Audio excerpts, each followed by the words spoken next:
অভিষেকের গড়হাজিরার পরই কালীঘাটে পৌঁছে গেল সিআইডি। বাসে করে যাত্রামন্ত্রী অগ্নিমিত্রা পালের মহিলাদের ফ্রি রাইড দেওয়া হচ্ছে কিনা খতিয়ে দেখলেন। চালু হয়েছে যুব শক্তির পোর্টাল, কবে থেকে শুরু হবে বেকার ভাতার জন্য আবেদন জানুন। নিট কাণ্ডে শিক্ষামন্ত্রীর ইস্তফার দাবি, 6 জুন দিল্লিতে ধর্নার ডাক ককরোচ পার্টির প্রতিষ্ঠাতার। উচ্ছেদের চোটে শুনশান মঙ্গলা হাট, পুলিশের লাঠির মুখে ব্যবসায়ীদের পাল্টা বিক্ষোভ। ভোট বিপর্যয় ভাঙনের মুখে তৃণমূল, তার টাকা বৈঠকে 60 বিধায়কের গড়হাজিরার পরেই টাকা ঢালার অভিযোগ মমতার। রাস্তায় রাস্তা দেখবে, ধর্ণা নয়, মঙ্গলের শহরে পদযাত্রায় মমতা। সাগরে ঘূর্ণিঝড়ের ভ্রুকুটি, ওলটপালট হতে পারে দক্ষিণবঙ্গের আবহাওয়া। ছাত্রছাত্রীদের পড়াশোনায় মন ফেরাতে বড় পরিকল্পনা রাজ্যের। লক্ষ্মীর ভান্ডারে 30 লাখ ভুয়ো নাম, নবান্নে বড় ঘোষণা মুখ্যমন্ত্রীর। আজ থেকে অন্নপূর্ণা যোজনার ফর্ম পূরণ হবে অনলাইনে, কেন এত পাতার ফর্ম, মুখ্যমন্ত্রী জানালেন। আমাকে পরিষ্কার করতে দিন, একটু সময় দিন, হাত জোর করে হেসে বললেন শুভেন্দু। যেখানে আটকাবে সেখানেই ধর্ণা, মারলে মার খাবো, মঙ্গলে পথে নামছেনি মমতা। অভিষেকের উপর হামলাকারী 11 জনকে চিহ্নিত করল পুলিশ, রয়েছে বিজেপি যোগও। প্রধানমন্ত্রী আম নিয়ে কথা বলছেন, অথচ সিবিআই ইস্যুতে মোদির নীরবতা নিয়ে সরব রাহুল। বিনামূল্যে মিলবে 35 কেজি খাদ্যশস্য, নতুন প্রকল্প আনছে বিজেপি সরকার, কিভাবে করবেন আবেদন। দুধে ভাতে রেখেছিলাম আপনাদের, ফেসবুক লাইভে বিজেপির বিরুদ্ধে বিস্ফোরক মমতা। রাত পোহালেই ফের আবহাওয়ার পাল্টি, ঝেঁপে ঝড় বৃষ্টি 6 জেলায়, আগামীকালের আবহাওয়া। 30 লক্ষ ভুয়ো অ্যাকাউন্টের টাকা, লক্ষ্মীর ভান্ডার নিয়ে গঠিত হচ্ছে এসআইটি, বিপদে পড়বেন অনেকে। অনুপ্রবেশ রোধে জোর, দিল্লিতে বৈঠকে বসছে ভারত বাংলাদেশের সীমান্ত বাহিনী। কাউকে ছাড়ব না, এসআইটি গঠনের নির্দেশ দিয়ে পুলিশ লক্ষ্মীদের হুঁশিয়ারি মুখ্যমন্ত্রীর। এতক্ষণ শুনছিলেন সংবাদ শিরোনাম, এবার আসছে বিস্তারিত খবরে। ভিডিওটি ভালো লাগলে লাইক করুন এবং আমাদের ইউটিউব চ্যানেলটি সাবস্ক্রাইব করুন। শেষমেশ হাইকোর্টের দ্বারস্থ অভিষেকের বাবা মা, এবার কলকাতা হাইকোর্টের দ্বারস্থ হলেন তৃণমূলের সর্বভারতীয় সাধারণ সম্পাদক অভিষেক বন্দ্যোপাধ্যায়ের বাবা ও মা। অভিষেকের বাবা অমিত বন্দ্যোপাধ্যায় এবং মা লতা বন্দ্যোপাধ্যায় সোমবার হাইকোর্টে কলকাতা পৌর নিগমের নোটিশ খারিজের আবেদন জানান। তাদের বক্তব্য, তাদের 29C হরিশ চ্যাটার্জি স্ট্রিটের বাড়ি বৈধভাবে নির্মিত ওই বাড়িতে বেআইনি নির্মাণ নিয়ে নোটিশ দিয়েছে কলকাতা পৌর নিগম, তাই পৌর নিগমের নোটিশ খারিজ করা হোক। আগামী 22 জুন বড় ঘোষণা, ডিএ নিয়ে সুখবর পেতে চলেছেন সরকারি কর্মচারীরা। মমতা বন্দ্যোপাধ্যায়ের আমলে ডিএ নিয়ে লাগাতার আন্দোলন করেছিলেন সরকারি কর্মচারীরা। নতুন সরকার আসার স্বাভাবিকভাবেই তাদের আশা ছিল ডিএ নিয়ে কোনো বড় ঘোষণা করবেন শুভেন্দু অধিকারী। এ নিয়ে আজ সরকারি কর্মীদের সঙ্গে বৈঠক করেন মুখ্যমন্ত্রী। ওই বৈঠকে ছিলেন সংগ্রামী যৌথ মঞ্চের আহ্বায়ক ভাস্কর ঘোষ। বৈঠক শেষে তিনি বলেন, 22 তারিখে সুখবর পাবেন সরকারি কর্মচারীরা। সরকারি কর্মচারীদের ডিএ শূন্য পদে নিয়োগ, অস্থায়ীদের স্থায়ীকরণ, একাধিক বিষয়ে মুখ্যমন্ত্রীর সঙ্গে বৈঠকে আলোচনার কথা ছিল সংগ্রামী যৌথ মঞ্চের সদস্যদের। ভাস্কর ঘোষ জানান, আগের সরকারের আমলে আমরা লড়াই করেছি, সামান্য ডেপুটেশন দিতে এলে গ্রেফতার করা হতো, এখন অন্তত মুখ্যমন্ত্রীর সঙ্গে দেখা করতে পারছি আমরা। এদিন বৈঠক শেষে ভাস্কর ঘোষ বলেন, বিগত সরকার ডিএ নিয়ে সুপ্রিম কোর্টের নির্দেশ মানেনি, তবে এই সরকার সেই রায় মানবে। আগামী ডিসেম্বরের মধ্যে অন্তত 50,000 পদে নিয়োগ হবে। আগামী 6 থেকে 7 জুন নিয়ে গুরুত্বপূর্ণ কিছু ঘোষণা করা হবে। মুখ্যমন্ত্রীর সঙ্গে বৈঠক প্রসঙ্গে ভাস্কর বলেন, নতুন পে কমিশনে আমাদের সুপারিশ দিতে বলেছেন, কোয়ালিফিকেশন ঠিক করতে বলেছেন। 15 দিন অন্তর কর্মচারীদের সঙ্গে নিজে অথবা মুখ্য সচিব বৈঠকে আসতে পারেন। আগামী 22 জুন রাজ্য বাজেটে ডিএ নিয়ে ঘোষণা হবে বলে জানিয়েছেন মুখ্যমন্ত্রী। বিগত সরকারের আমলে আন্দোলন করতে গিয়ে যাদের বিরুদ্ধে ফৌজদারি মামলা হয়েছে তাদের সেই সব মামলা প্রত্যাহার করা হবে বলে জানিয়েছে মুখ্যমন্ত্রী। নিট কাণ্ডে শিক্ষামন্ত্রীর ইস্তফার দাবি, 6 জুন দিল্লিতে ধর্নার ডাক ককরোচ পার্টির প্রতিষ্ঠাতার। নিট প্রশ্ন ফাঁস কেলেঙ্কারি নিয়ে তোলপাড় গোটা দেশ। এই পরিপ্রেক্ষিতে কেন্দ্রীয় শিক্ষামন্ত্রী ধর্মেন্দ্র প্রধানের ইস্তফার দাবিতে সুর আরও চড়াতে চলেছে ককরোচ জনতা পার্টি। আগামী 6 জুন ভারতে আসছেন এই ব্যঙ্গাত্মক রাজনৈতিক আন্দোলনের প্রতিষ্ঠাতা অভিজিৎ দীপকে। বোস্টন প্রবাসী এই স্ট্র্যাটেজিস্ট সোমবার নিজেই ঘোষণা করেছেন যে তিনি দিল্লি ফিরছেন এবং নিট কাণ্ডে শিক্ষামন্ত্রীর পদত্যাগের দাবিতে দিল্লির যন্তর মন্তরে একটি শান্তিপূর্ণ প্রতিবাদের ডাক দিতে চলেছেন। চালু হয়েছে যুবশক্তির পোর্টাল। কবে থেকে শুরু হবে বেকার ভাতার জন্য আবেদন জানুন। ইতিমধ্যেই চালু হয়ে গিয়েছে পোর্টাল। প্রথম বিজেপি সরকার নিয়ে এসেছে যুবশক্তি ভরসা কার্ড। ভোটের ঠিক আগে পূর্ববর্তী মমতা সরকার যুবসাথী প্রকল্প এনেছিল রাজ্যে, যার মাধ্যমে রাজ্যের বেকার যুবক যুবতীদের জন্য বেকার ভাতাও প্রদান করা হয়েছিল। 26-এর ভোটে সরকার বদলানোর পর সেই যুবসাথীর বদলে রাজ্যের বেকার যুবক যুবতীদের জন্য এসেছে যুবশক্তি ভরসা কার্ড। যুবসাথীর বদলে এবার যুবশক্তি। গুগলে যুবশ্রী লিখে সার্চ করলেই নতুন যুবশক্তি পোর্টালে রিডাইরেক্ট হয়ে যাবেন। যারা আগে যুবশ্রীর সুবিধা পেতেন না, তাদের ফের নতুন করে আবেদন করতে হবে। যুবশক্তি যোজনার অফিসিয়াল পোর্টাল চালু হয়ে গেলেও সেই নতুন প্রকল্পের অধীনে রাজ্যের বেকার তরুণ তরুণীরা কবে টাকা পাবেন সেই নিয়ে প্রশ্ন উঠেছে তাদের মনে। অনুমান করা হচ্ছে খুব শীঘ্রই পোর্টালটিকে আপডেট করে নতুন করে যারা আবেদনের যোগ্য তাদের আবেদনের সুযোগ করে দেওয়া হবে সরকার তরফে। পরিসংখ্যান বলছে পূর্ববর্তী সরকারের আমলে প্রায় 55 লক্ষ উপভোক্তা পেতেন যুবসাথী। এবার এই তালিকাভুক্ত বিপুল সংখ্যক উপভোক্তাদের নথিপত্র ও তথ্য পুঙ্খানুপুঙ্খভাবে যাচাই বা ভেরিফিকেশন করার সিদ্ধান্ত নিয়েছে বিজেপি সরকার। ভোট বিপর্যয় ভাঙনের মুখে তৃণমূল। তার টাকা বৈঠকে 60 বিধায়কের গড় হাজিরার পরেই টাকা ঢালার অভিযোগ মমতার। শুভেন্দু অধিকারীর পুলিশের বিরুদ্ধে মমতার অভিযোগ, তৃণমূল থেকে নেতা বিধায়ক ভাঙানোর কাজ প্রাথমিকভাবে করেছে তারাই। পুলিশ বলে দিচ্ছে কোন বিজেপি নেতার সঙ্গে যোগাযোগ করতে হবে। তারপর তৃণমূলের সেই বিধায়ককে ফোন করা হচ্ছে বিজেপি কার্যালয় থেকে। ফেসবুক লাইভে মমতা বন্দ্যোপাধ্যায়। পূর্ব নির্ধারিত বৈঠকে সিংহভাগ বিধায়ক অনুপস্থিত। কেউ কেউ মুখ খুলছেন শীর্ষ নেতৃত্বের বিরুদ্ধে, কেউ দল বিরোধী কাজ করে বরখাস্ত হচ্ছেন। তৃণমূল নেত্রী মমতা বন্দ্যোপাধ্যায় এই পরিস্থিতির জন্য দুষলেন দলের একাংশ এবং বিজেপিকে। তার অভিযোগ, ভয় দেখিয়ে টাকা ছড়িয়ে তার দলের বিধায়ক সাংসদকে ভাঙিয়ে নিয়ে যাওয়ার চেষ্টা করছে পদ্ম শিবির। সেখানে মাধ্যম হিসেবে ব্যবহার করা হচ্ছে পুলিশকে। আবার তার দলের কয়েকজন নেতাও বিশ্বাসঘাতকের মতো কাজ করছেন। তবে মমতার দাবি, তৃণমূলকে ভাঙা অত সোজা নয়, কিন্তু কিছু নেতা শিবির পাল্টাতে পারেন। তবে তৃণমূলে কর্মীরাই সম্পদ। তৃণমূলকে আবার শক্তিশালী করবেন নেত্রী নিজে। শুভেন্দু অধিকারী। পুলিশের বিরুদ্ধে মমতার অভিযোগ, তৃণমূল থেকে নেতা বিধায়ক ভাঙানোর কাজ প্রাথমিকভাবে করেছে তারাই। পুলিশ বলে দিচ্ছে কোন বিজেপি নেতার সঙ্গে যোগাযোগ করতে হবে। সোমবারই দল বিরোধী কাজের অভিযোগে 2 বিধায়ক ঋতব্রত বন্দ্যোপাধ্যায় এবং সন্দীপন সাহাকে বহিষ্কার করেছে তৃণমূল। চিঠি দিয়ে ওই দুজনকে দলের প্রাথমিক সদস্য পদ থেকে বহিষ্কারের কথা জানিয়েছেন তৃণমূলের সহ সভাপতি চন্দ্রিমা ভট্টাচার্য। এই আবহে নাম না করে ঋতব্রতকে নিয়ে মন্তব্য করেছেন মমতা। তিনি বলেন, একজন নীতিহীন লোক। এই একটি বিষয় অন্তত সিপিএমকে আমি অ্যাপ্রিসিয়েট করছি, ওরা ওকে তাড়িয়েছিল, আমরা সাংসদ বিধায়ক করলাম, পায়ে ধরে টিকিট নিল। আমি হাওড়ায় একজনের টিকিট কেটে ওকে টিকিট দিয়েছিলাম। সকলের কাছে এজন্য হাত জোর করে ক্ষমা চাইছি। একই সঙ্গে বিক্ষুব্ধ এবং বিদ্রোহী বিধায়ক সাংসদের আদতে আপসে বিশ্বাসী বলে মন্তব্য করেছেন মমতা। তার দাবি, তিনি নিয়মিত কালীঘাটে অফিসে বসছেন, যারা আলোচনার সুযোগ নেই বা কথা বলতে পারছে না বলে অভিযোগ করে দল ছাড়ার সিদ্ধান্ত নিচ্ছেন। আদতে তারা অজুহাত দিয়ে পালাতে চাইছেন, তারা শুধু ক্ষমতার সঙ্গে থাকতে চান। অনুপ্রবেশ রোধে জোর। দিল্লিতে বৈঠকে বসছে ভারত বাংলাদেশের সীমান্ত বাহিনী। ভারত বাংলাদেশ সীমান্ত সংক্রান্ত একাধিক গুরুত্বপূর্ণ ইস্যু নিয়ে আগামী সপ্তাহে মুখোমুখি হতে চলেছে 2 দেশের সীমান্তরক্ষী বাহিনীর শীর্ষ নেতৃত্ব।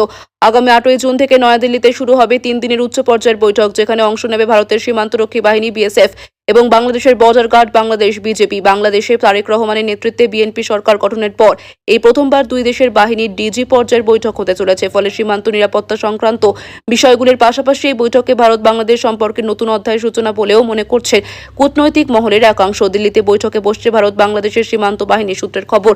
বৈঠকে সীমান্তে কাঁটাতার নির্মাণ, অবৈধ অনুপ্রবেশ রোধ, সীমান্ত অপরাধ নিয়ন্ত্রণ এবং ভারতে ধরা পড়া বাংলাদেশি অবৈধ অনুপ্রবেশকারীদের ফেরত পাঠানোর মতো বিষয়গুলির বিশেষ গুরুত্ব দিতে পারে। পাশাপাশি সাম্প্রতিক সময়ে সীমান্তে বিএসএফ জওয়ানদের উপর হামলার অভিযোগ এবং সীমান্তবর্তী এলাকায় আইন শৃঙ্খলা পরিস্থিতি নিয়েও আলোচনা হতে পারে। 2 দেশের সীমান্তরক্ষী বাহিনীর মধ্যে সমন্বয় ও তথ্য আদান প্রদান আরও জোরদার করার বিষয়েও বিস্তারিত আলোচনা হওয়ার সম্ভাবনা রয়েছে বলে প্রশাসনিক সূত্রে জানা গেছে।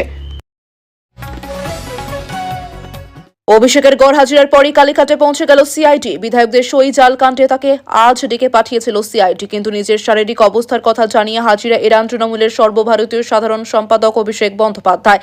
তারপরই এদিন বিকেলে অভিষেকের কালীঘাটের বাড়িতে পৌঁছে গেল সিআইডির টিম। তবে অভিষেকের বাড়ির ভেতরে ঢুকতে পারেননি সিআইডি আধিকারিকরা। বাইরে থেকেই নোটিশ দিয়ে ফিরে যান তারা। বিধায়কদের সই জাল কাণ্ডে এদিন ভবানী ভবনে অভিষেককে তলব করা হয়েছিল। বেলা 12টা নাগাদ হাজিরার কথা ছিল, কিন্তু সোনারপুর শনিবার আক্রান্ত হওয়ার পর অভিষেক এদিন আদৌ ভবানী ভবনে যাবেন কিনা তা নিয়ে প্রশ্ন উঠছিল। আপাতত বাড়িতে চিকিৎসা চলছে তার। সেই অসুস্থতার কারণ দেখিয়ে তিনি এদিন হাজিরা দেননি বলে সূত্রের খবর। জানা গিয়েছে সিআইডিকে একটি চিঠি পাঠিয়েছেন ডায়মন্ড হারবারের সাংসদ। চিঠিতে অসুস্থতার কারণ জানানো হয়েছে বলে খবর। বিকেলে কালীঘাটের বাড়িতে সিআইডি অভিষেক ভবানী ভবনে না যাওয়ার পর এদিন বিকেল 5:52 অভিষেকের কালীঘাট রোডের বাড়ির সামনে আসেন সিআইডি তদন্তকারীরা। সিআইডি আধিকারিকরা ভেতরে ঢুকতে পারেননি। আধ ঘন্টার বেশি তারা অভিষেকের বাড়ির বাইরে অপেক্ষা করেন। এরপর অভিষেকের বাড়ির ভেতর থেকে অয়ন ঘোষ নামে একজন বেরিয়ে আসেন। তিনি সিআইডির কাছ থেকে একটি নোটিশ নিয়ে ভেতরে ঢোকেন। কিছুক্ষণ পর অয়ন বাইরে আসেন। তিনি জানান নোটিশে সই করে রিসিভ করেছেন অভিষেক। জানা গিয়েছে অভিষেক ভবানী ভবনে যাওয়ার জন্য কয়েকদিন সময় চেয়েছেন, তবে সিআইডির তরফে কোনো মন্তব্য করা হয়নি। তারা 40 মিনিটের বেশি অপেক্ষা করে নোটিশটি দিয়ে চলে যান সিআইডি আধিকারিকরা। জানা গিয়েছে আগামী 8ই জুন বেলা 12টায় অভিষেককে ফের তলব করা হয়েছে ভবানী ভবনে। কাউকে ছাড়ব না, এসআইটি গঠনের নির্দেশ দিয়ে পুরুষ লক্ষ্মীদের হুঁশিয়ারি মুখ্যমন্ত্রীর। লক্ষ্মীর ভান্ডারের দুর্নীতি নিয়ে কড়া বার্তা রাজ্যের মুখ্যমন্ত্রী শুভেন্দু অধিকারী। তিনি বলেন 22টি ফেক অ্যাকাউন্ট পাওয়া গেছে যেখানে পুরুষরা লক্ষ্মীর ভান্ডার নিচ্ছে। এদিন মুখ্যমন্ত্রী বলেন অন্নপূর্ণা যোজনা নিয়েও কিছু বিভ্রান্তি, মিথ্যা প্রচার গত 2-3 দিন ধরে যারা চালিয়েছিল এখন তারা নিজেরাই বিভিন্ন জায়গায় ফর্ম ফিল আপ করার জন্য এগিয়ে এসেছেন এবং জনগণনাও সহযোগিতা করছে। আমরা এর আগে অফলাইনে চালু রেখেছিলাম, আজ থেকে অনলাইনেও চালু হয়ে গিয়েছে। আমাদের 20 জন আধিকারিক জেলায় জেলায় গিয়ে এই কাজ মনিটরিং করছে। আমরা আশা করছি বুধবার খুব বড় সংখ্যায় আমরা ট্রান্সফার করব। রাজ্যের বিভিন্ন ব্লকে এর কর্মসূচির সূচনাতে একটা ইভেন্ট হবে এবং আমরা নবান্ন সভাগৃহ থেকে রাজ্য মন্ত্রিসভার সদস্যদের উপস্থিতিতে একটা সাংবাদিক ইভেন্টও করব। আমি এই সংক্রান্ত আপনাদের কাছে কেন আমরা বিস্তারিত তথ্য সংগ্রহ করছি। তিনি আরো বলেন, আমি এর আগে রাকিবুল শেখের সঙ্গে কথা বলেছিলাম। এই কেসে অনেক বড় পর্দাফাশ হয়েছে। এখানে এখনো পর্যন্ত 22টা ফলস অ্যাকাউন্ট পাওয়া গেছে যেখানে থেকে মহিলারা নয় পুরুষরা লক্ষ্মীর ভান্ডারের টাকা নিচ্ছে। এটা অনেক বড় সংখ্যা হবে। এর আরও আমরা তদন্তের গতি পুলিশকে বাড়াতে বলেছি। 22টা অ্যাকাউন্টের মধ্যে একটা অ্যাকাউন্ট লিঙ্ক করা রয়েছে রাকিবুল শেখের সঙ্গে। মুস্তাফিজুর রহমান এবং তার স্ত্রী এরা লক্ষ্মীর ভান্ডারে 15টা অ্যাকাউন্ট চালাচ্ছেন। 6টা অ্যাকাউন্ট পাওয়া গেছে তারিকুল রহমানের। মুখ্যমন্ত্রীর বড় বার্তা, যারা 12 পাতা 16 পাতা 18 পাতা করছেন এই জনগণের দ্বারা রিজেক্টেড নেতা এবং তাদের দলের লোকেদের বলবো যে এই সংখ্যাটা কত হবে জানি না। অবৈধ অনুপ্রবেশকারীরা তো পাচ্ছেন, তার সাথে সাথে হাজার হাজার তৃণমূল কংগ্রেসের নেতা যারা মহিলা নন বা এই কর্মসূচির আওতায় আসেন না, তারা লক্ষ্মীর ভান্ডার লুট করেছেন। সেটা আমরা পেয়েছি, আমরা কাউকে ছাড়বো না। আমি বলেছি সিট গঠন করতে, মানি লন্ডারিং এও এদের কেসকে ট্রান্সফার করার জন্য আমরা ডাইরেকশন দিয়েছি। আমরা হিসেব করে দেখেছি এসআইআর এর নাম বাদ যাওয়া এবং এই রাকিবুল, মুস্তাফিজুর, তারিকুল্লাহ মিলে অন্তত 30 লক্ষ ফলস লক্ষ্মীর ভান্ডারের টাকা তুলেছেন। 1,500 টাকা করে যদি হিসেব করেন কত হাজার কোটি টাকা আপনাদের জনগণের টাকা কিভাবে এরা লুট করেছে। এই লুটেরাদের পার্টি, এটা তার প্রমাণ হাতে কাগজ দেখিয়ে। বিনামূল্যে মিলবে 35 কেজি খাদ্যশস্য, নতুন প্রকল্প আনছে বিজেপি সরকার। কিভাবে করবেন আবেদন? বিজেপি সরকার প্রধানমন্ত্রী গরিব কল্যাণ অন্ন যোজনা প্রকল্পের মাধ্যমে দুস্থ পরিবারদের বিনামূল্যে 35 কেজি খাদ্যশস্য সরবরাহ করছে। এই প্রকল্পের আওতায় গ্রামীণ দরিদ্র পরিবারগুলি সুবিধা পাবে এবং রেশনের কারচুপি করতে বায়োমেট্রিক যাচাইকরণ চালু হয়েছে। এবার ফের সাধারণ মানুষের সুবিধার্থে নয়া প্রকল্প আনছে বিজেপি সরকার। এবার মিলবে আরও এক নতুন প্রকল্পের সুবিধা। এবার অর্থনৈতিক দুর্বল শ্রেণীর মানুষদের, বিশেষ করে দারিদ্র সীমার নিচে এবং অন্তোদয় অন্ন যোজনা সুবিধাভোগীদের বিনামূল্যে খাদ্যশস্য সরবরাহ করতে এই প্রকল্প চালু হচ্ছে। এবার প্রধানমন্ত্রী গরিব কল্যাণ অন্ন যোজনা প্রকল্প নিয়ে এলো এই সুবিধা। কেন্দ্রীয় সরকার কর্তৃক চালু হচ্ছে এই প্রকল্প, যেখানে বিনামূল্যে মাসে মিলবে 35 কেজি খাদ্যশস্য। যারা ইতিমধ্যে রেশন পাচ্ছেন তারা পাবেন এই সুবিধা।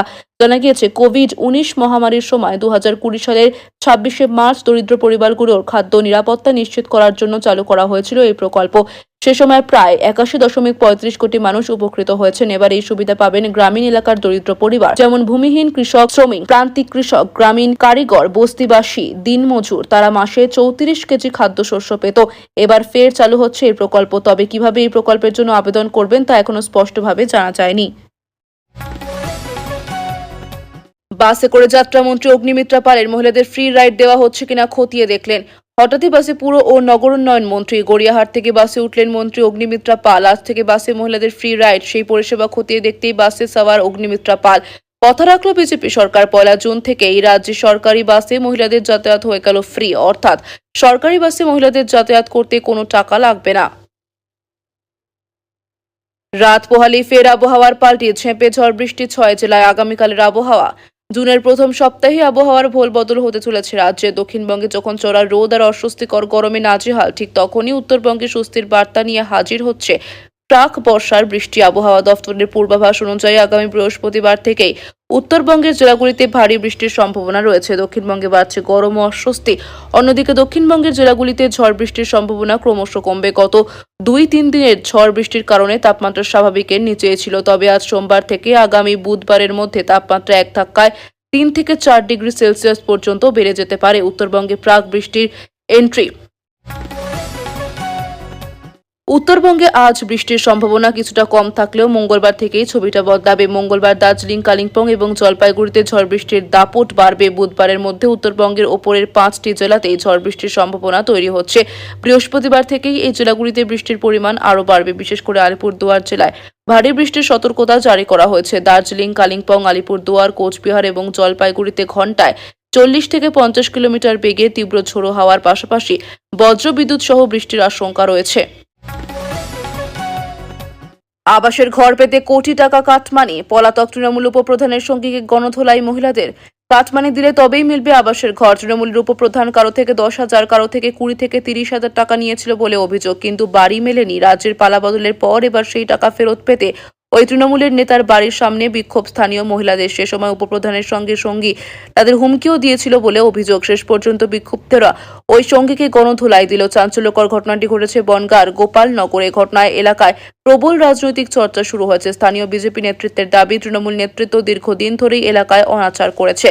গোপালনগর থানার বিরামপুর গ্রাম পঞ্চায়েতের তৃণমূল উপপ্রধানের দিব্যেন্দু বিশ্বাস, তার বিরুদ্ধে দীর্ঘদিন ধরেই কাটমানি, তোলাবাজি সহ একাধিক অভিযোগ রয়েছে। আবাস যোজনায় গ্রামের মানুষকে বাড়ি পাইয়ে দিতে মোটা টাকা কাটমানি নেওয়ার অভিযোগও উঠেছে দিব্যেন্দুর বিরুদ্ধে। বাসিন্দাদের অভিযোগ, বাড়ি পাইয়ে দিতেও কারো থেকে 10,000, কারো থেকে 20 থেকে 30,000 টাকা করে নেওয়া হতো। টাকা না দিলে বাড়ি মিলবে না, সেই হুমকিও দেওয়া হতো বলে অভিযোগ।